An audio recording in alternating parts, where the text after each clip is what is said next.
Hey guys, welcome back to this new video. आज की video में हम डिस्कस करने वाले हैं क्लास 12th का सबसे बड़ा chapter which is ray optics. बहुत डिटेल में शॉर्ट्स नोट्स बनाए हैं मैंने, तो बिना टाइम वेस्ट करे वीडियो को स्टार्ट करते हैं। ठीक है, अब सबसे पहले हम क्या पढ़ेंगे, लॉ ऑफ रिफ्लेक्शन, जो आपने 10th क्लास में भी पढ़ा होगा। लॉ ऑफ रिफ्लेक्शन क्या कहता है कि जो एंगल आई है वो किसके बराबर है, एंगल ऑफ रिफ्लेक्शन के बराबर है। सपोज कोई भी रे यहाँ पे इंटरसेक्ट हुई तो वो क्या हो जाएगी, रिफ्लेक्ट हो जाएगी। जो किसी भी मिरर के परपेंडिकुलर वाला सरफेस होता है उसको कहते हैं हम नॉर्मल। ये आ गई हमारी इंसिडेंट रे, फिर ये क्या हो गई, रिफ्लेक्टेड रे। क्या बता रखा है, एंगल ऑफ इंसिडेंस बराबर होता है एंगल ऑफ रिफ्लेक्शन के। फिर है जो इंसिडेंट रे होती है normal and reflected, all line same plane, मतलब सेम प्लेन में लाइन लाई करेगी। ऐसा नहीं है कि वो 2D में लाइन करेगी, कोई बिल्कुल सेम प्लेन में। थर्ड क्या, एक बात इम्पोर्टेंट है कि जो ये लॉ है ये सभी टाइप्स के सरफेसेस के लिए वैलिड है, चाहे वो स्मूथ सरफेस हो, कर्व सरफेस हो या फिर रफ सरफेस हो। हर टाइप के सरफेसेस के लिए ये लॉ वैलिड है। ठीक है, अब बात आती है डिफ्यूज रिफ्लेक्शन की। डिफ्यूज्ड रिफ्लेक्शन क्या होता है कि मतलब जो हमारा सरफेस है, जो हमारा मिरर है या कोई सरफेस है, वो हमारा अच्छे से स्मूथ नहीं है, वो डिफ्यूज्ड है, तो रेज आपस में से टेढ़ी मेढ़ी जाके टकराएंगी। बट अगर हमारा सरफेस प्लेन है तो वो बिल्कुल सिंपल ऐसे रिफ्लेक्ट हुई, बैक बाउंस बैक हो गई। ठीक है, अब आपको ये तो बहुत अच्छे से पता होगा, क्या पता होगा कि प्लेन मिरर क्या होता है। प्लेन मिरर, सबने प्लेन मिरर एक बार अपनी लाइफ में देख रखा। ठीक है, प्लेन मिरर क्या करता है, सपोज ये मेरा प्लेन मिरर है, यहाँ पे कोई ऑब्जेक्ट ओ है, ये लाइट रिफ्लेक्ट हुई, इधर रिफ्लेक्ट हुई, तो हम मानेंगे क्या मानेंगे कि ये ना कोई, हम पीछे से इनको क्या लेंगे, कन्वर्ट करेंगे कि यहाँ पे कोई ऑब्जेक्ट आई बना, इमेज आई बनी। बट क्या रियल में ऐसा पॉसिबल हो सकता है कि हम उसको पीछे ले? ऐसा पॉसिबल नहीं है। फिजिक्स के टर्म में हम इसको अच्छे से अंडरस्टैंड कर पाए, इसकी वजह से हम क्या करते हैं, इसको पीछे लेके जाते हैं। ठीक है, इसमें क्या बनेगी, real image rays actually meet. Real image क्या होती है, रियल इमेज वो इमेज होती है जहाँ पे रेज एक्चुअली मीट हुई। बट अगर वर्चुअल ऑब्जेक्ट की बात करें, वर्चुअल इमेज की बात करें, तो उसमें क्या होता है, ray appear to be coming from point after reflection. Virtual मतलब धोखा, रियल मतलब असली। ठीक है, अब हम कुछ प्रॉपर्टीज़ के बारे में बात करेंगे कि प्लेन मिरर कैसे कैसी इमेजेस फॉर्म करेगा। सबसे पहले डिस्टेंस ऑफ ऑब्जेक्ट, मतलब कि प्लेन मिरर में चाहे वो डिस्टेंस हो चाहे वो साइज हो, कोई भी चेंज नहीं होता है। जितना इमेज का साइज है उतना ही ऑब्जेक्ट का साइज होगा, जितना distance of object from mirror है उतना ही distance of image from mirror होगा। एक इम्पोर्टेंट बात यहाँ पे याद रखने की है, क्या है कि कैसी इमेज बनेगी, यहाँ पे इमेज बनेगी वर्चुअल। क्या बोला मैंने, प्लेन मिरर में जो इमेज होती है वो धोखे वाली बनती है। मतलब कि जो आप अपनी शक्ल देख रहे हो मिरर में, वो आपकी असली शक्ल नहीं है। असली शक्ल तो आपके आधार कार्ड में है। समझ में आया क्या बोला मैंने? आप ये ऐसे याद रखो, क्या है कि जो आप मिरर में ऐसे स्टाइल मारते हो ना, वो आपकी असली इमेज नहीं है, वो क्या है, वर्चुअल इमेज। क्या है, वर्चुअल। इरेक्ट का क्या मतलब होता है कि image is parallel to the mirror. समझ में आया? इरेक्ट का क्या मतलब बोला कि पैरेलल टू द मिरर। समझ में आया? ठीक है, जो इमेज है वो क्या होगी, लेटरली इन्वर्टेड। लेटरली इन्वर्टेड मतलब लेट गई, मिरर के लेट गई, ऐसे लेट गई, तो क्या बनेगी, उसी की साइड से इमेज ऐसे बनेगी, बट अपोजिट। क्या बोला मैंने, सपोज करो कि यहाँ पे ऑब्जेक्ट का है TBS, तो उधर कितना बनेगा, उल्टा S, उधर उल्टा S, ये नहीं आएगा, आएगा ये क्या है, उल्टा एस उल्टा बी, जो ये वाला फर्स्ट है ये सेम बनेगा, उसमें कोई भी चेंज नहीं होगा।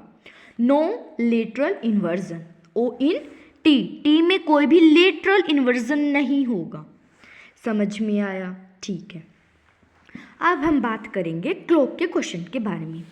क्लोक के क्वेश्चन में जनरली क्या पूछते हैं कि वैसे हमारा टाइम है 7:30, तो बताओ कि जब हम मिरर में देखेंगे इस टाइम को तो वो कितना दिखेगा।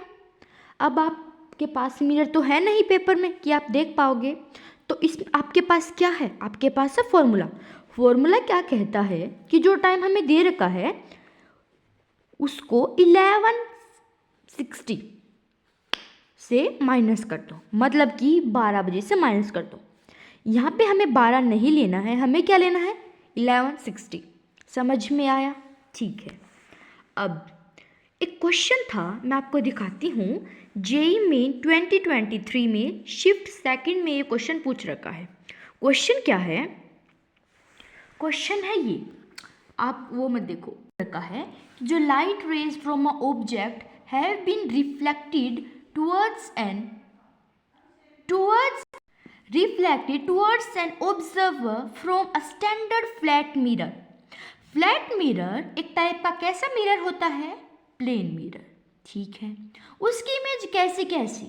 सबसे पहले तो वो रियल बनेगी नहीं। आप जो आपकी शक्ल देखते हो कैमरे में, मिरर में, वो आपकी असली शक्ल नहीं है। वो कैसी है? वर्चुअल, धोखा है उसमें। इरेक्ट तो बनेगी। स्मॉलर, साइज का तो कोई चेंज होगा ही नहीं, ना ही साइज चेंज होगा ना ही डिस्टेंस। लेटरली इन्वर्टेड, हाँ इन्वर्ट तो बनेगी। ठीक है, ये है हमारा 2023 का जेईई का क्वेश्चन। अब बात करते हैं हम rotation of rays and mirror. First case में हम किसको रोटेट करेंगे? रे को रोटेट करेंगे। सपोज करो कि ये मेरे पास मिरर है, मैंने इसको इंसिडेंट रे को इधर ही लिया, नॉर्मल भी इधर ही है, रिफ्लेक्टेड वापस इसी डायरेक्शन में आ जाएगी। बट अगर मैंने रे को रोटेट किया by the angle of theta, तो जो इंसिडेंट रे है, सपोज करो कि इंसिडेंट रे इधर रिफ्लेक्ट हुई है, क्लॉकवाइज में हुई है, तो रिफ्लेक्टेड रे सेम एंगल से अपोजिट डायरेक्शन में क्या होगी? रोटेट होगी। कब? जब रे को रोटेट किया है। समझ में आया? समझ में आया? ठीक है, जस्ट अपोजिट डायरेक्शन में। बट अगर मैं आपको बोलूं कि अगर मैंने मिरर को ही रोटेट कर दिया, किसको रोटेट कर दिया? मिरर को, तो आप याद रखो मी टू क्या है? Me too. क्या बोला मैंने? मी टू। टू क्या है मैं आपको बताती हूँ। सपोज करो कि मैंने यहाँ पे मेरा पास मिरर था, उसको मैंने रोटेट किया थीटा एंगल से, रोटेट किया। अब इंसिडेंट रे इधर आएगी, रिफ्लेक्टेड रे टर्न्स हो गई। अब जो हमारी नई नॉर्मल है, नॉर्मल तो हमारी इधर थी, बट अगर मैंने मेरे को इधर रोटेट कर दिया तो वो उसके परपेंडिकुलर बनेगी, तो नॉर्मल हो गई हमारी ये। अब नॉर्मल से इसका एंगल कितना है? थीटा। रिफ्लेक्टेड रे का एंगल है थीटा, तो ये कितना टर्न हो गया? ये टर्न हो गया double angle, which is 2 theta से ये टर्न हो गया। कौन हो गया? मिरर रोटेट हो गया। ठीक है, ये बात आप याद रखना कि सेम एंगल नहीं, सेम डायरेक्शन से। रे में क्या था? अगर इंसिडेंट रे क्लॉकवाइज है तो रिफ्लेक्टेड रे एंटी क्लॉकवाइज होगी, बट मिरर में ऐसा बिल्कुल भी नहीं है।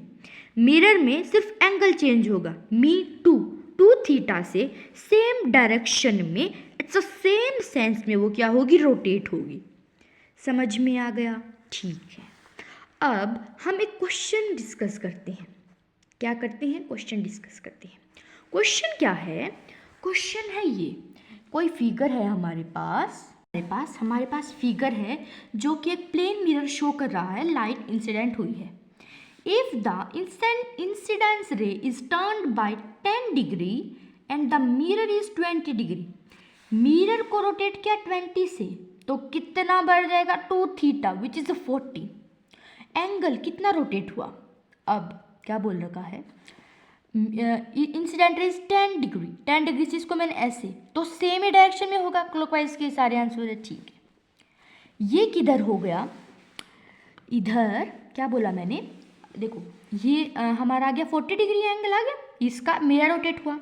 रिफ्लेक्टेड रे है जो हमारे अपोजिट सेंस में रोटेट होगी, इसका एंगल दे रखा है 10, अपोजिट सेंस में रोटेट हुई, उसकी वजह से क्या कर दिया मैंने, माइनस का 10 कर दिया, तो आंसर आ जाएगा हमारे 30 डिग्री क्लॉकवाइज। समझ में आ गया। ठीक है, एक क्वेश्चन है, ये क्वेश्चन क्या कह रखा है, एक बीम ऑफ लाइट है जो कि इंसिडेंट नॉर्मली हुई है सरफेस पे। सपोज करो कि ये हमारी कोई भी बीम ऑफ लाइट है, नॉर्मली इंसिडेंस हुई है, beam is reflected back a spot, उसी स्पॉट से रिफ्लेक्ट हुई just above the surface of L, when the mirror is rotate by the angle of theta the spot is found, मतलब अगर मैं इसको थीटा से रोटेट कर दूँ, स्पॉट का क्या हो गया, is found to move through distance y, यहाँ पे मूव हो गया। तो हम जर्नली इसमें क्या करते हैं, टेन थीटा से निकालते हैं। अब आपको ये, आप ये अंदाज़ा लगा लो, ये ऑप्शन तो हो नहीं सकते, क्यों, क्योंकि 2 थीटा से, तो 2 तो कहीं ना कहीं आएगा। अब 2 थीटा बिल्कुल स्मॉल है, तो हम इसको 2 थीटा से कर सकते हैं। अब क्या होता है, परपेंडिकुलर अपॉन बेस, तो क्या आ जाएगा, थीटा निकालेंगे y/2x। समझ में आ गया, इतना समझ में आ गया। ठीक है, अब मैं बोलूँ कि हमें किसके बारे में अब डिस्कस करेंगे, एंगल ऑफ डेविएशन। अब देखो डेविएशन क्या होता है, डेविएट होना। यहाँ पे सपोज को एक मिरर है, ये मिरर है, यहाँ पे इंसिडेंट रे इधर आ गई, डेविएट हो गई इस पाथ से, आना तो चाहिए था सीधा, पर डेविएट हो गई इधर, तो कितना डेविएट हो गई, उसको हम इससे रिप्रेजेंट करते हैं। देखो यहाँ पे आना इधर चाहिए था, तो ये कितना एंगल हो गया, 180, तो 180 माइनस का 2i, 180 पूरा माइनस का 2i, 180 माइनस का 2i। समझ में आ गया, इतना सबको चमका, बता दो। ठीक है, ये नॉर्मल है, किससे लेना है एंगल, इंसिडेंस से। अगर मिरर से बोल रखा हो एंगल, सपोज करो कैसे बोल रखा है कि